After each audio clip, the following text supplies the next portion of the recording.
Hello friends, ગામડામાં કેવી મજા આવે જીવવાની. જો બધું જ કામ જાતે કરવાનું,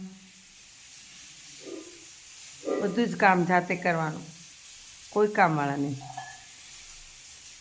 આ મારા ભાભી છે, એની ઉંમર 63 વર્ષ છે. બધું જ કામ જાતે કરે છે. હે ને ભાભી? આપણે ઘરે કોઈ કામવાળા હોય બધું જાતે કરવાનું.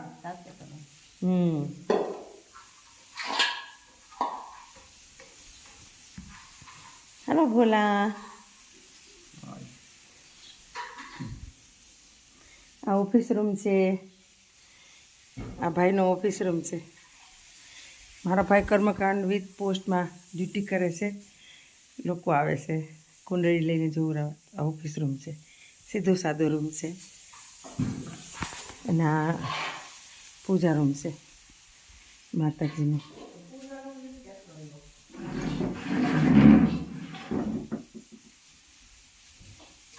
પૂજા રૂમ છે માતાજીનો.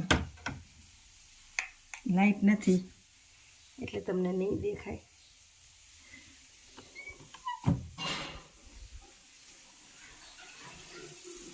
આપણે ગામડામાં ડામસિયા હોય, શેટી ન હોય. આવા ડામસિયામાં બધું ગોઠવવાનું.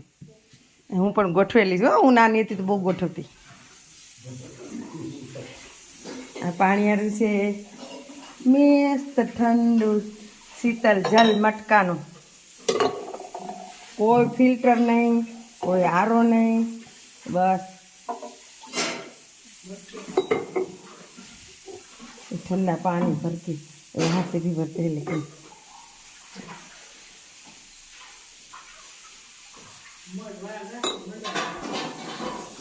किचन से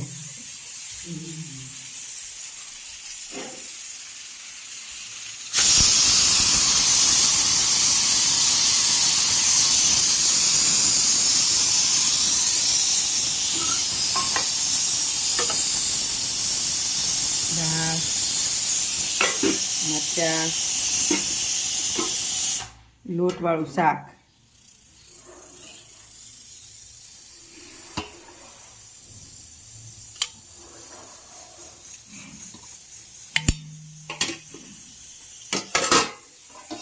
ભાત,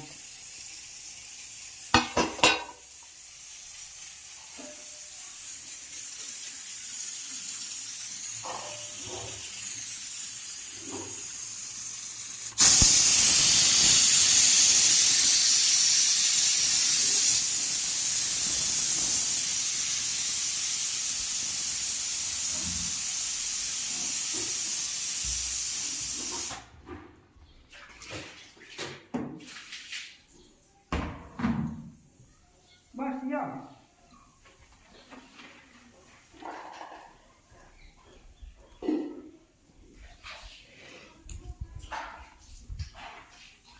જય સુરાપુરા દાદા. આ સુરાપુરા દાદા છે પટેલ લોકોના પરિવારની. જો કંકોત્રી આવી છે. લગ્ન હોય કે બાલ મોડા હોય કે જન્મ થાય નાના છોકરાનો તો અહીંયા પગે લગાડવા આવે છે. આ વેકરિયા દાદા છે અને કાણકિયા પરિવાર ને ભાભી? વેકરિયા પરિવારના સુરાપુરા છે.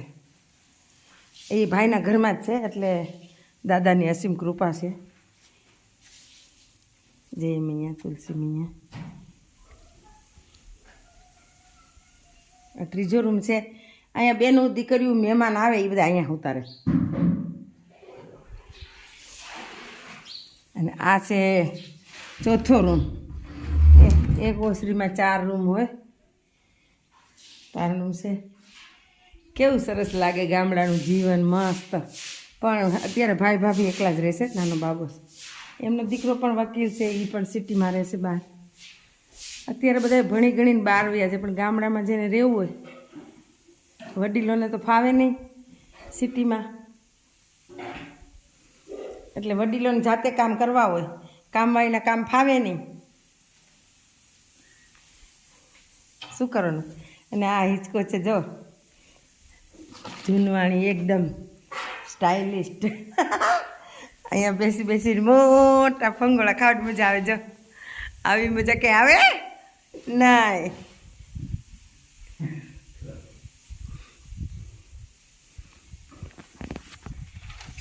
અમારું પિયર છે, મારા ભાઈનું ઘર છે. મમ્મી પપ્પા તો જતા રહ્યા છે. એ બંધ કરી દે ગેસ.